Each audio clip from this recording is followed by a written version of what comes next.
All right, well, good morning, everybody. Thank you for joining us for today's webinar.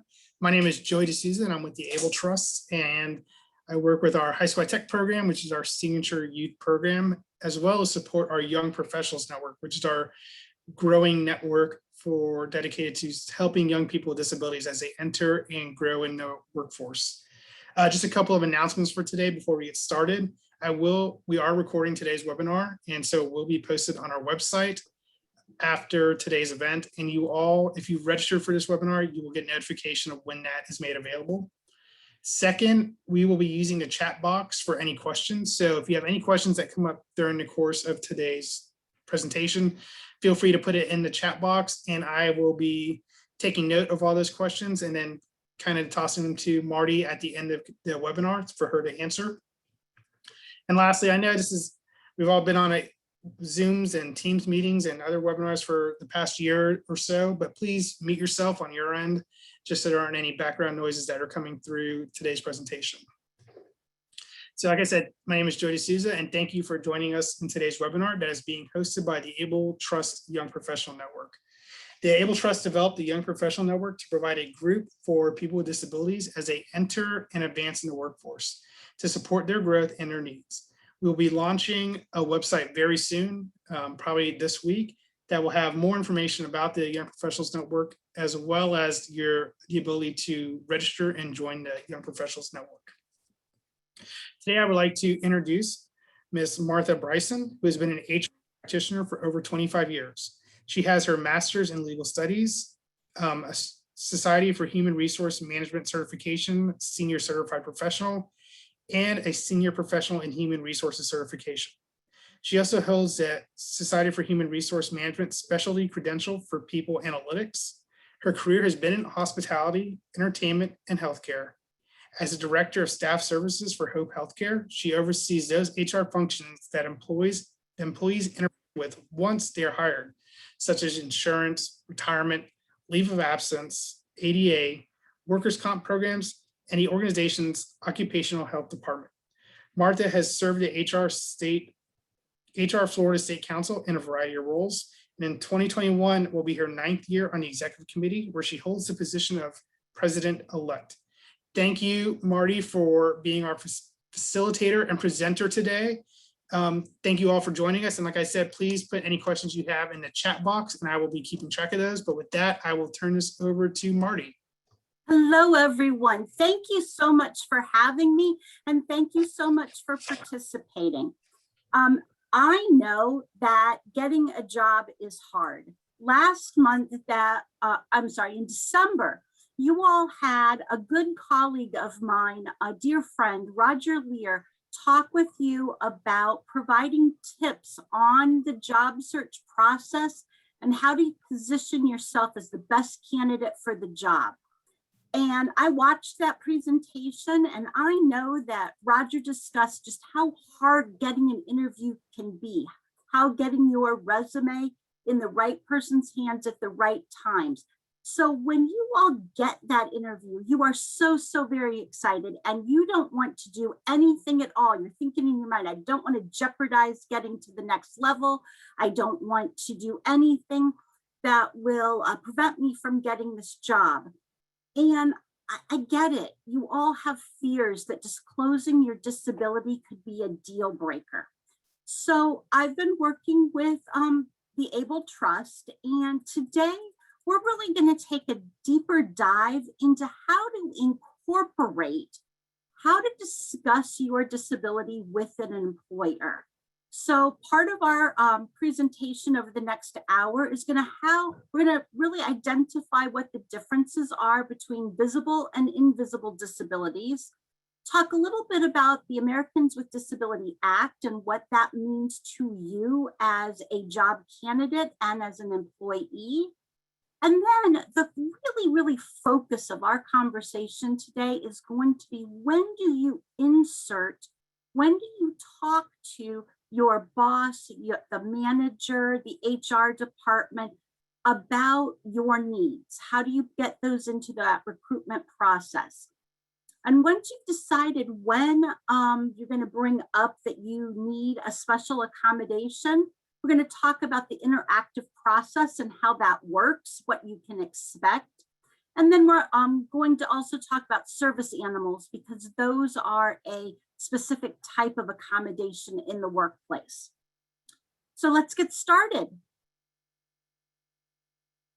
There are, how do you know what is a disability? Generally, seeing a person in a wheelchair, wearing a hearing aid, or even carrying a white cane tells us that a person may be disabled. But what about invisible disabilities that make daily living a bit more difficult for many people? We know that 10% of people in the United States have a medical condition which could be considered a type of invisible disability. Invisible disabilities are the most common type of disability among college students these days. We also know that 96% of people with a chronic medical condition live with a condition that is invisible. Let's take a look at some of the different types of invisible disabilities people have. Might see some that you didn't consider to be a disability. Some you might even have yourself.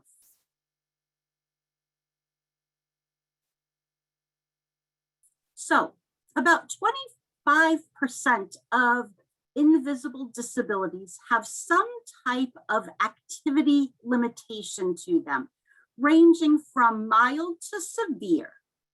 And you know what? The other 75% of people with these aren't disabled by their condition, or maybe they are able to function on a daily basis unless they have a flare-up. So although the disability creates a challenge for the person that has it, the reality of the disability can be difficult for others to recognize or acknowledge. Others may not understand the root cause of the problem if they can't see evidence of that disability in a visible way. Lots of people do not always choose to identify themselves as a person with disabilities. A lot of these conditions that I put up on the screen for you, during COVID, that brought forward a lot of individuals needing to have accommodations in the workplace that they previously hadn't had to acknowledge. And that is what brought to my attention a lot of the underlying conditions that can have debilitating consequences in the workplace, depending on the environment, depending on the circumstances. So for you all, during the job search process, it's important to consider what accommodations you might need to be successful with the expectations of the role. So we want to talk about the Americans with Disability Act, because if you have a disability and you are searching for a job, you should know that there are federal protections, federal laws in place that protect you during that hiring process. The ADA prohibits discrimination against individuals and job applicants with disabilities. It requires employers to provide what is called a reasonable accommodation to those individuals with a disability. Now, it is really, really important to wrap your head around the ADA does not require employers to hire applicants with disabilities. What it says is that the employer can't decide not to hire you simply because you have a disability. The law applies to all government agencies, city, county, government, federal. It also applies to employers with 15 or more employees. So if you are applying at a very, very small company, you may not have the law behind you, but almost all employers follow the guidelines and do what they can to assist. When you're applying for a job, it's very, very important to remember you have to be qualified for the job, meaning that you've met the job requirements that are in that posting, like education, licensing, experiences, skills. The employer is under no obligation to consider your application to call you in for an interview if you don't meet those minimum hiring criteria. And as you notice, those things we're talking about, they don't even talk about if you're disabled or not. It's just talking about you as the individual, your skills, knowledge, and expertise. So if you can perform the job's essential functions, and what I mean by that is if you can perform the core responsibilities of the job with or without an accommodation, you are a qualified applicant. You've got to be able to do the basic job duties of the position. And if you do need a reasonable accommodation to help you to do that, the ADA protects you from being discriminated against because of your disability. Let me give you some examples. Maybe you're applying for a clerk role, an administrative assistant, an office job.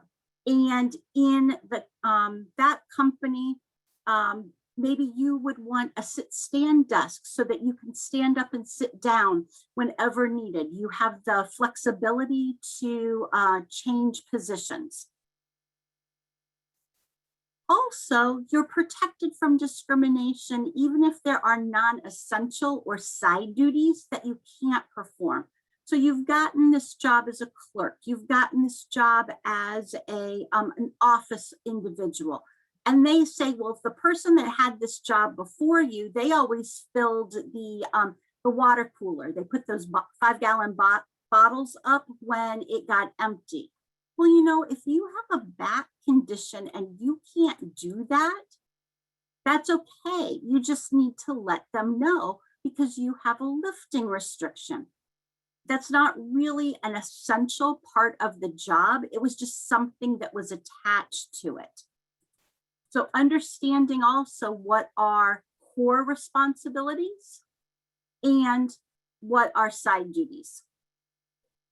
We always want to focus in that interview on what you can do, not what you can't. So always focus on what it is that you can do.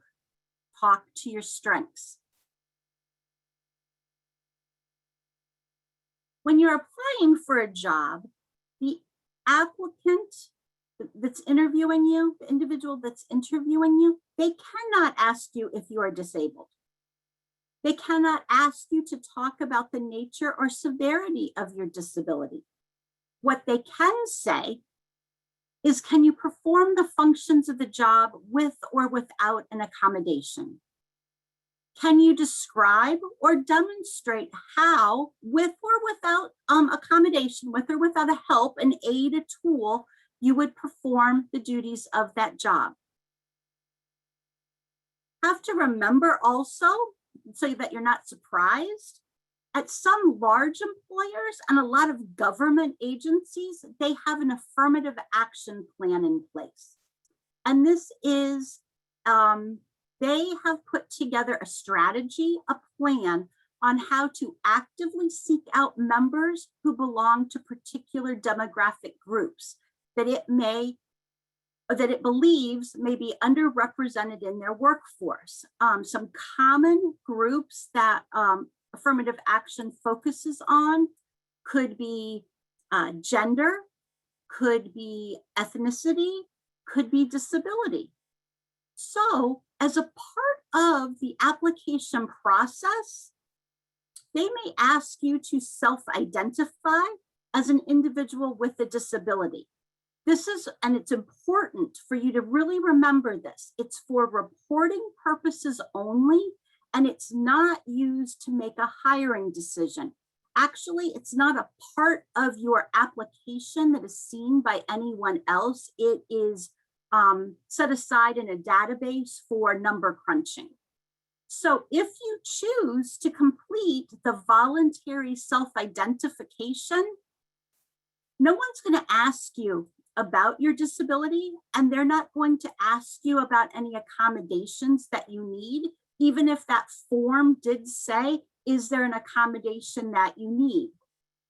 It is always, always up to you to start a conversation about your disability and any accommodations that you might need. So when do you have this conversation? Now or later? When? Deciding when to disclose is a difficult decision, and it's going to be different for everyone. You know, if you have a hidden disability like a brain injury or a post-traumatic stress disorder, knowing when to disclose that condition can be a real dilemma and oftentimes can seem overwhelming. But the things to remember is that because some disabilities, some impairments are not visible, individuals may face a challenge with understanding what your impairment is and determining what type of accommodations are available. So as any new experience, preparation is really going to be key. It's going to be vital to your success. Now, if you're going to need a reasonable accommodation for the interview process, you're going to have to speak up right away during those planning conversations. For example, the employer may be required to provide a sign language interpreter during a job interview for you if you have a hearing impairment. And again, I cannot stress enough, focus during that interview process on what you can do, not what you can't. So even if you've had to ask for some type of an accommodation to complete the application or the interview, focus again on not why I had to ask for it, but what I can do. Here's what I can bring to the table. Here's how I can help your organization to get to the next level and really be successful. And I understand it. Many people with hidden disabilities may feel that they're not being completely honest with their employer if they don't tell them everything about their disability up front in that interview. But just remember, you're not obligated to do so. When you choose to disclose, all you need to really talk about is the basic information about your condition and the limitations that it causes. What that challenge is going to be while you're performing the job, and what tools or resources you would need to overcome that limitation. Remember, you can ask for accommodation at any time throughout your employment, even if you didn't ask for one when applying for the job, or even if you didn't talk about it once you got hired, after you got the job offer.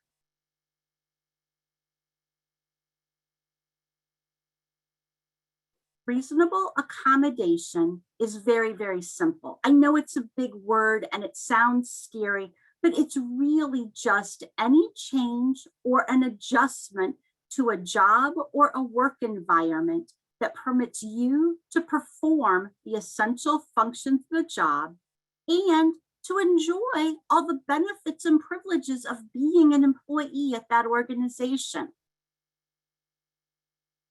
When looking at accommodations, most of them are not expensive.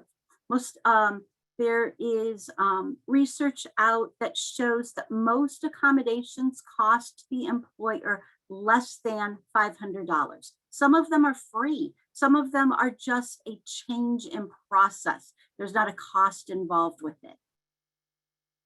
And it is the employer's responsibility to provide that to you as a qualified applicant or an employee unless they can show that it's going to be an undue hardship, that it would require significant difficulty or expense.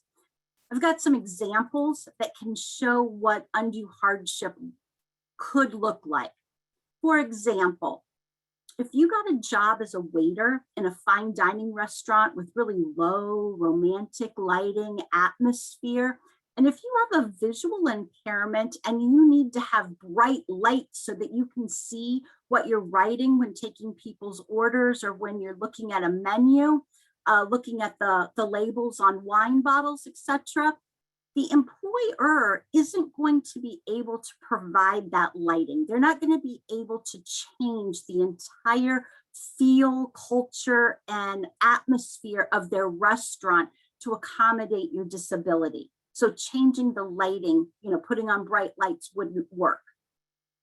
Things that might happen is maybe a pen light. So there's never a no. It's never like you can't. It's just you have to keep thinking of options.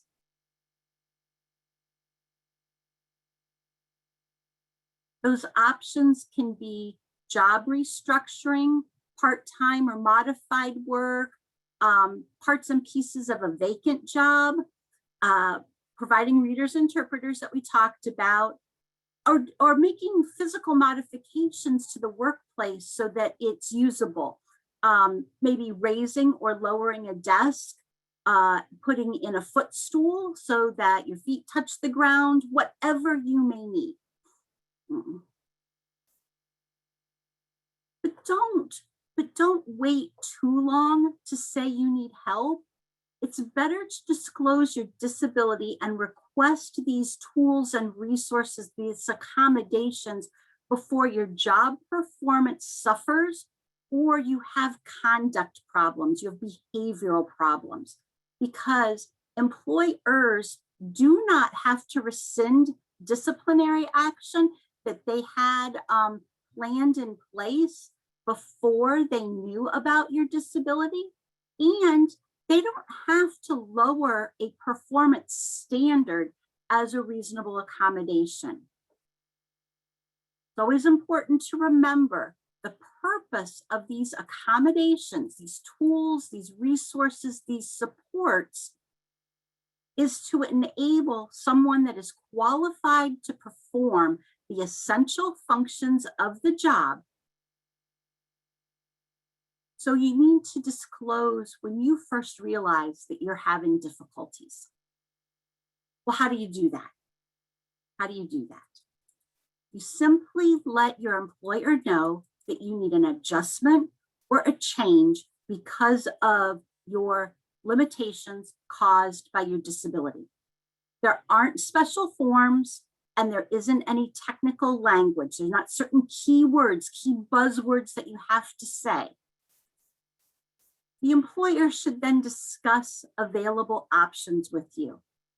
If you have a disability that's not obvious, the employer can ask for some documentation from your doctor confirming that you have the disability. And that's all it needs to say is, Joe Smith has this disability, and go into a paragraph that explains why you need a reasonable accommodation. It doesn't have to talk about the nature of your disability, the severity, how long you've had it, how long it's going to last, any of those things. Just focus on the activities that it limits and the extent to which that condition or those limitations impact the ability to do your job. Then you and your employer are going to work together to determine what's an appropriate accommodation. And that is the interactive process. It's interactive because it's back and forth.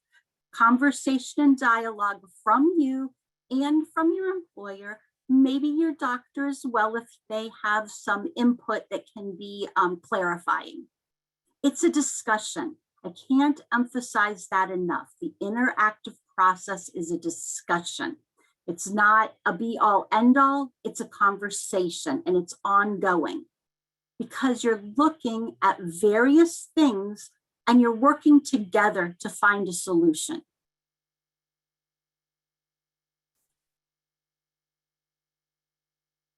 Preparation is key. Preparation is key to everything. Decide how you're going to make that request. You can make it in a face-to-face meeting, just conversation. You can send an email, or you can do a formal letter. There's really no official form, like I said. Some employers may have developed their own form so that they know that they're getting answers to all the questions that they have experienced previously in an interactive process. And they may ask you to complete that form after you've made your initial request. It's to get ideas. And if you want to send an email or write a letter and you don't know what to say, I highly recommend that you go out to the Job Accommodation Network, the JAN website. They have some sample letters out there that can give you some tips and some starting points, and then you can craft your own message. So after you've decided how you're going to introduce the fact that you need assistance, who are you going to talk to? Who are you going to ask?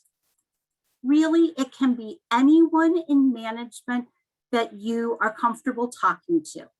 They may in turn say, hey, in our organization, the HR department or the risk manager or the operations manager is the one that has those conversations. So let me set up a meeting between the two of you.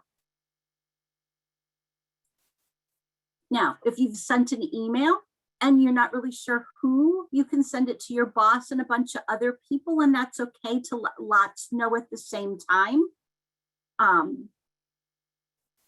Now, if you are needing like a schedule change, some hidden disabilities make individuals, I have a situation in my organization, they have rheumatoid arthritis. They're stiff and sore, and it really takes some mornings longer to get up and get functioning than others. But once they're up and functioning, they come to work and they're ready to do their job.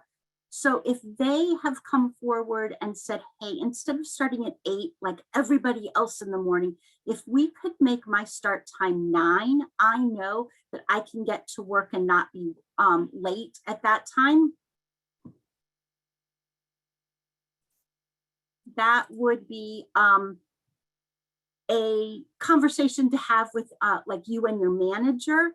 But if the HR department has to sign off on schedule changes, then it would be a conversation between the three of you.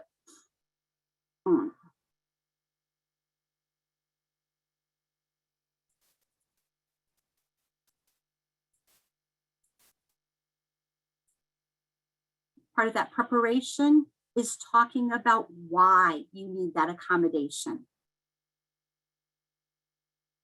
Give your ideas, state while I said there are no magic keywords, it really is important for you to say, this is due to a medical condition. You don't have to say which one, but do say it is a medical condition. Otherwise, your employer might not know that you're really asking for a reasonable accommodation under the ADA. If you know what accommodations you need, if the job that you have with this new employer is similar to one that you had before, or if this is a brand new job, but you have like experiences from school or social clubs or something like that, let the employer know what you've done in the past to overcome this challenge. That's the start to the conversation. And just because what you want or what you did somewhere else worked really, really well, that may not be the best in this new environment. So be prepared to consider other options. Your employer, depending on their size and their experiences, may have had other individuals in the workplace with similar disabilities, and they may have already had a whole interactive process with someone else and have figured out some things that work well or maybe don't work so well in that specific environment. Follow-up is key. If you don't get a response, ask again. Follow up with someone different perhaps this time. Say, hey, I talked to my manager about this. We haven't gotten a resolution yet. Can you help? Go to your HR department. I have been in HR for many years, and I have heard all of the stories about getting called to the HR office is like going to see the principal. HR is the office of no, and they never are helpful. Guys, I've got to tell you that is not true. Everyone that I know in HR, and as Joseph introduced me, I'm the president-elect for HR Florida. So I have connected in some manner, maybe not one-to-one, but in some manner with over 16,000 HR professionals in the state of Florida. Everybody wants to help. People go into HR because they want to be an employee advocate. They want to help you. So don't hesitate to go to HR if you're having a challenge. If for any reason your employer says, no, we can't do this, ask the why. Say why. Clarify your request. Maybe more details are helpful. Look at other accommodations. If they say no to this, what can they say yes to? How can you work it out? Again, it is an ongoing process. It is an ongoing conversation. And then try it. You're never going to know if it works unless you try. So you try, and it didn't get the results that you anticipated. It didn't get the results that your employer needs, or it's not comfortable in some manner.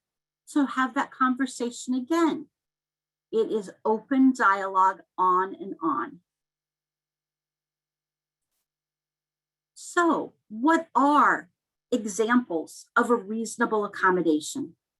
Well,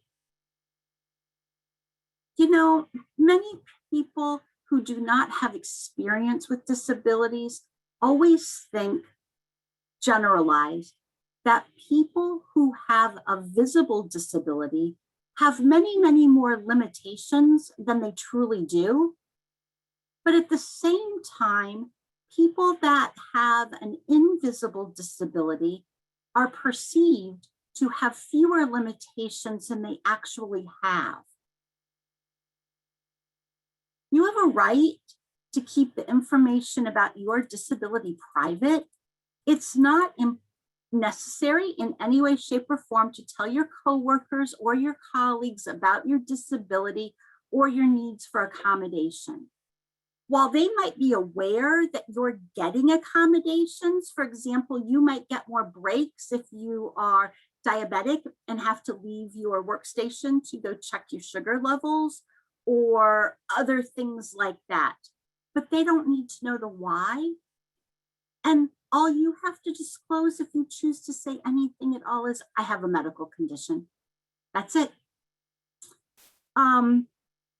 Your employer is required under this law. So when you are required to do something under a law, there's usually penalties for non-compliance. So they try as absolutely hard as they possibly can to make sure that your disability and your medical information is kept confidential, and it is only shared with the managers and supervisors that have a need to know basis. Do your homework. No one knows more about your disability than you do. So tell your employer what you think you need, but also make sure to research other options and consider any suggestion that your employer might need. Talking about examples of what is a reasonable accommodation. You might need your instructions in writing because you have challenges with short-term memory. You might need a chair with a lumbar support because of a low back issue. I talked about extra breaks. I talked about a flexible start time. In our organization, a lot of our clinical staff carry iPads because they're light, they're little, they are easy to carry. But you know what?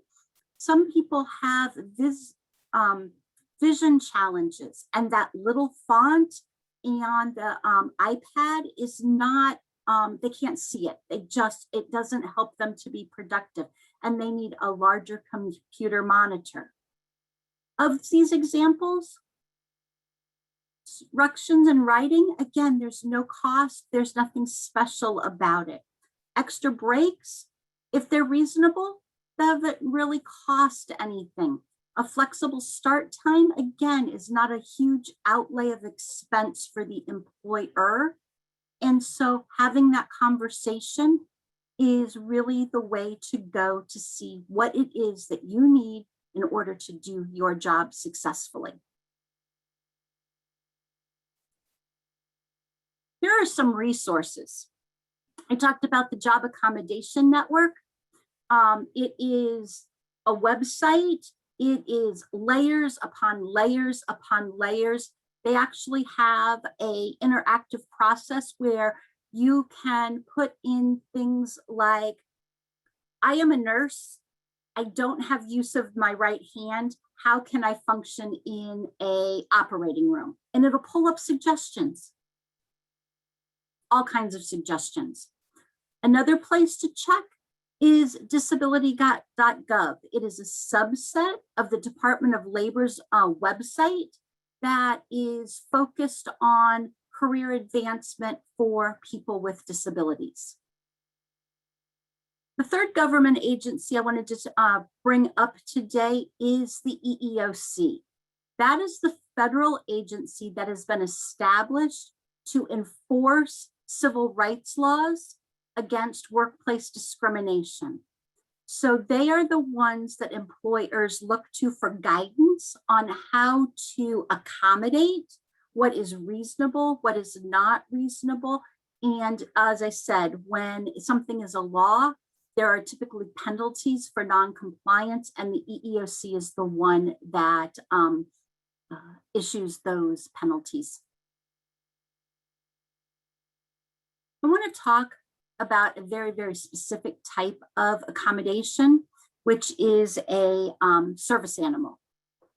Allowing an individual with a disability to have a service animal or an emotional support animal accompanying them to work could be considered an accommodation.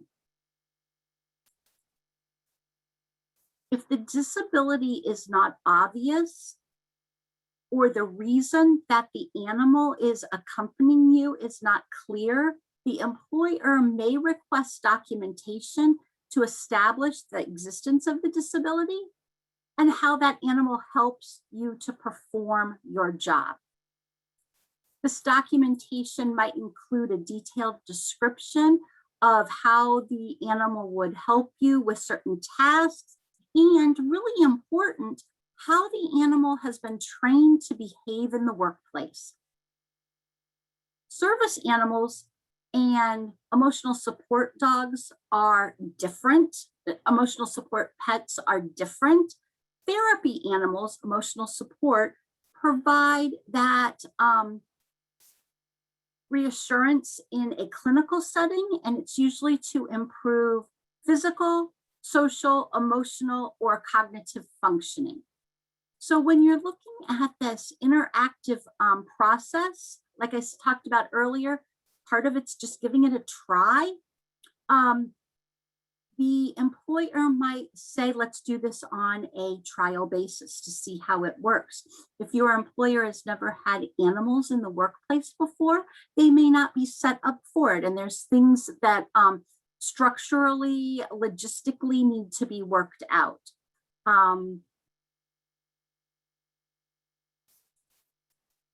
If your animal is a service animal in training, the employer would be obligated to let you bring it in as a reasonable accommodation, especially if it's being trained to assist you with work-related tasks.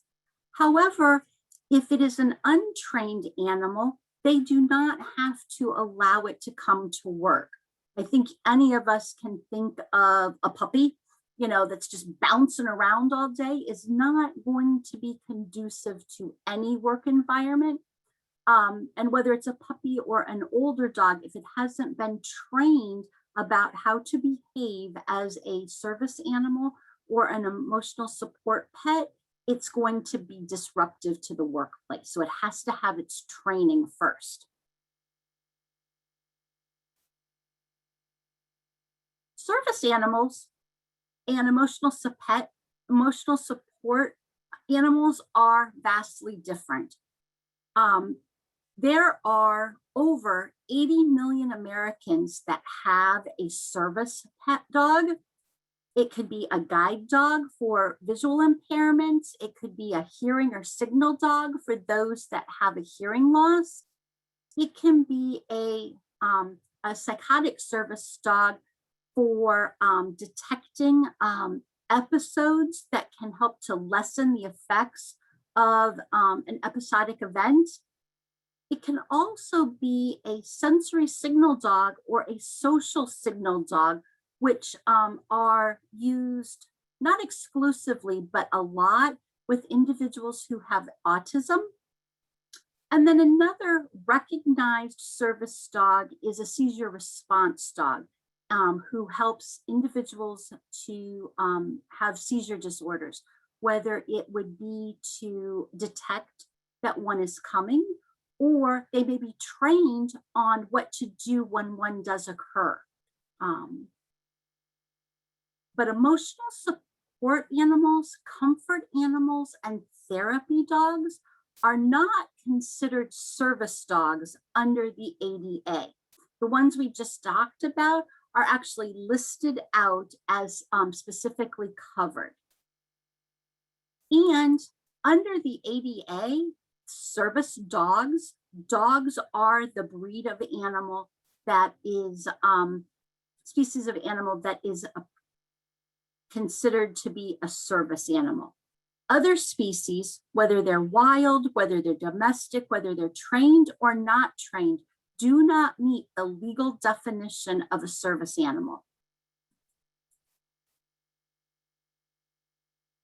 Service animals, service dogs, are accompanying you to perform a task that is directly related to your disability. And if you have another type of animal, it doesn't matter if you have a disability with a note from the doctor that the animal assists you with emotional support, it doesn't turn that animal into a service dog.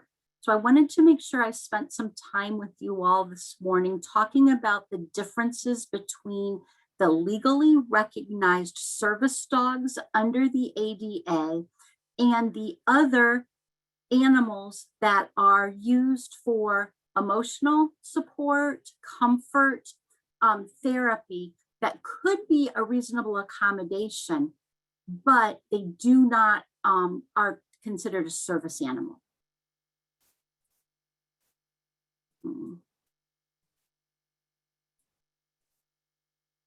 Service animals have been specifically trained to do things like pull a wheelchair, pick up items that have been dropped, alerting on certain sounds.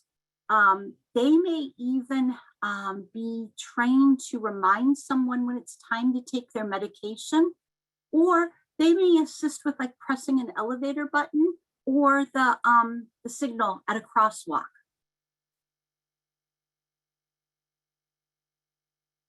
Also very, very important to understand that a service animal or an emotional support animal can be excluded from the workplace if they pose either an undue hardship or a direct threat to the workplace.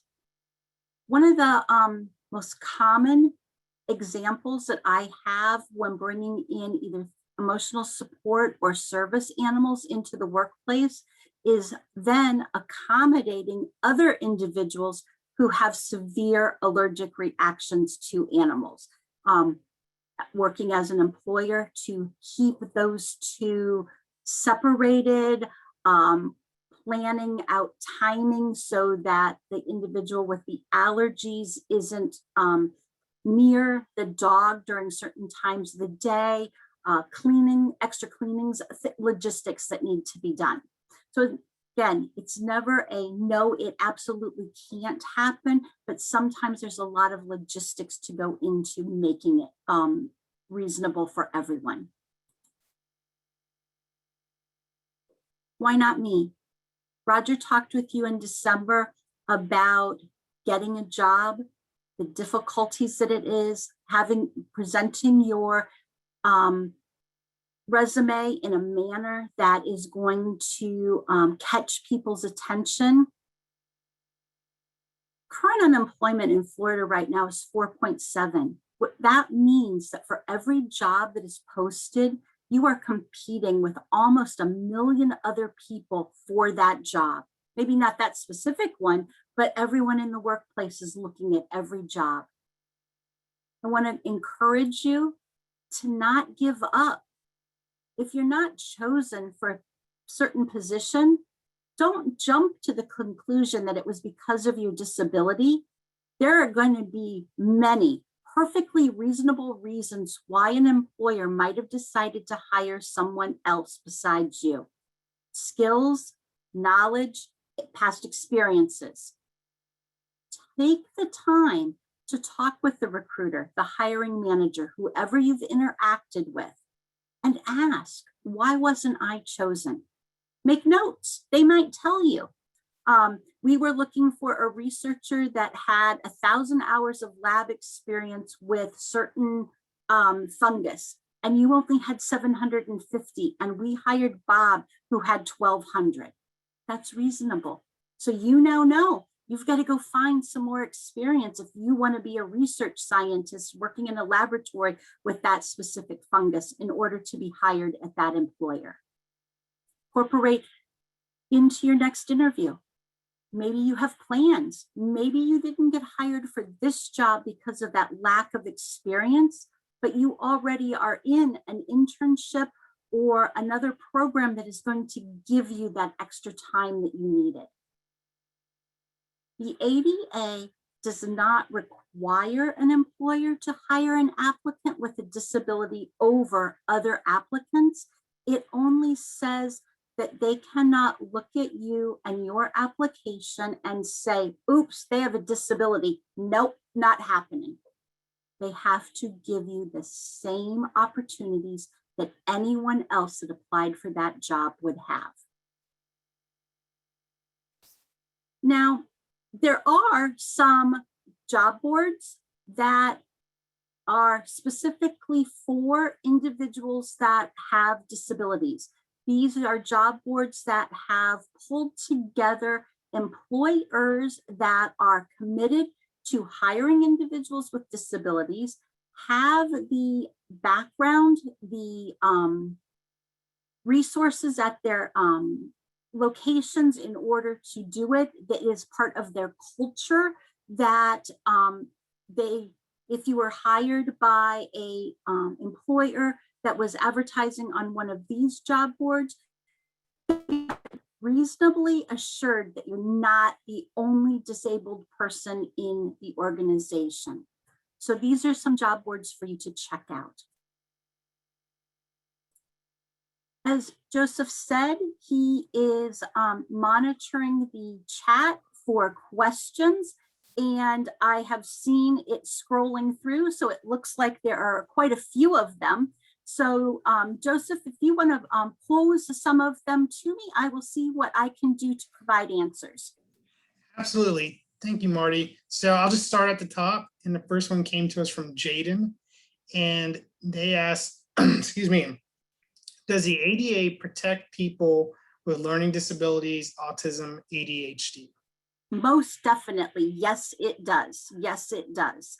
And in high school and college settings, there are actually requirements in place for extra supports for those individuals so that they can get the tools, the knowledge, and the expertise that they have.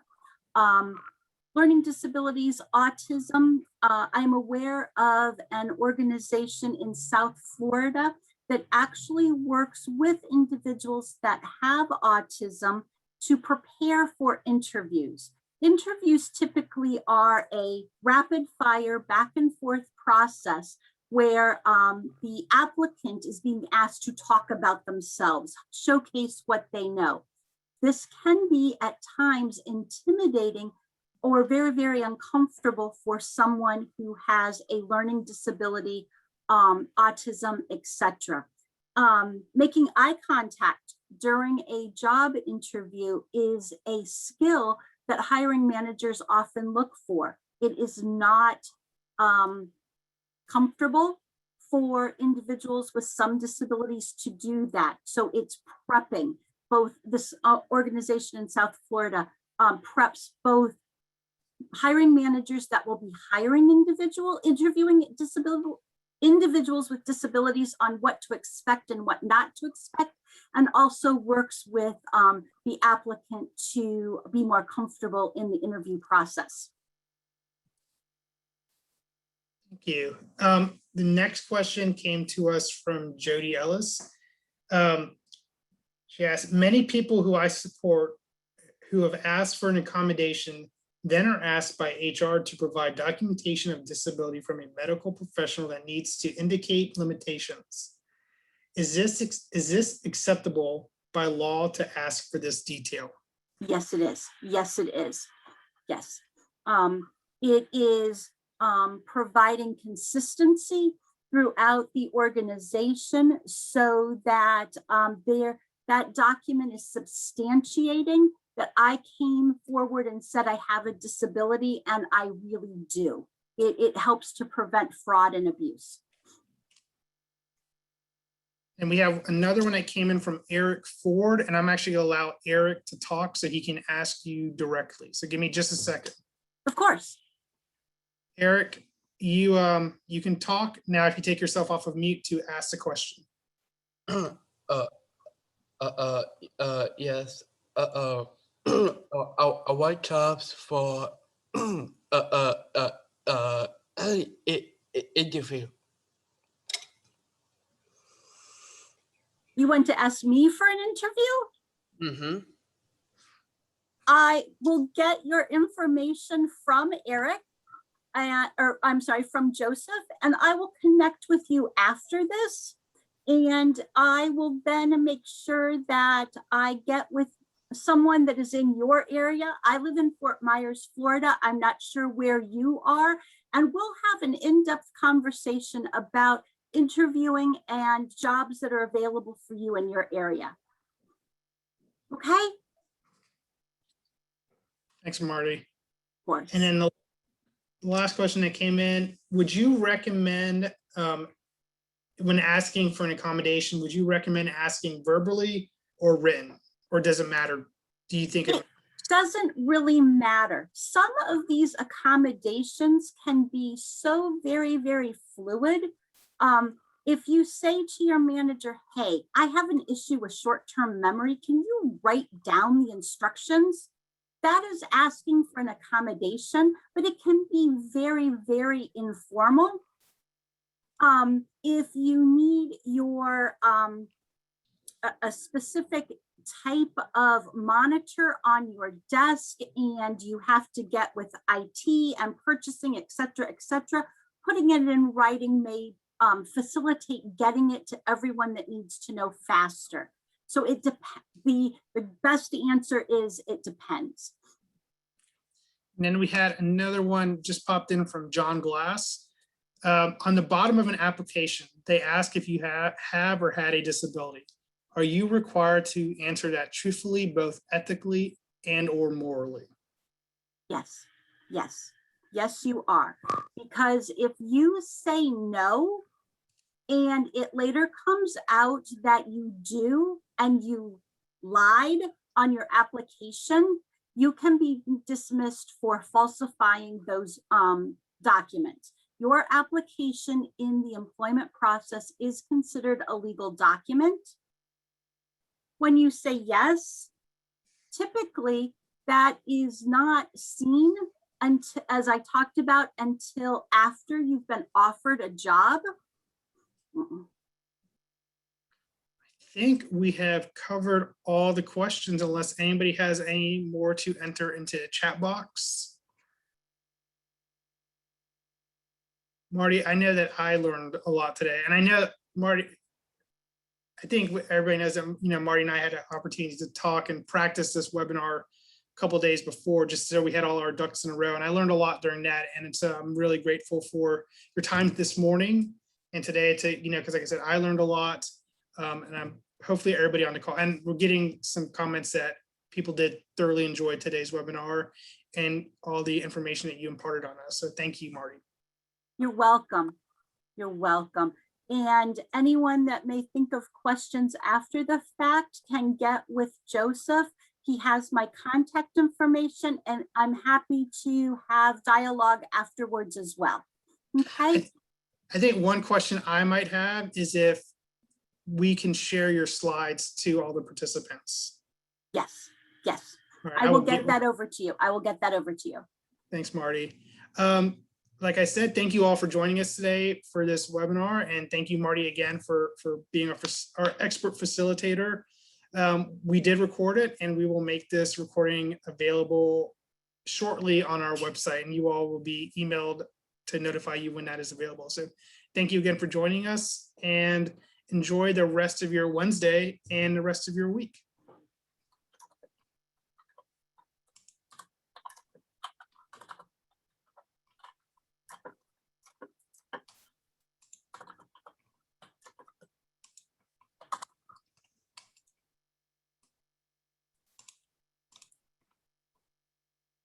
Thanks. No, thank you. Stop this recording.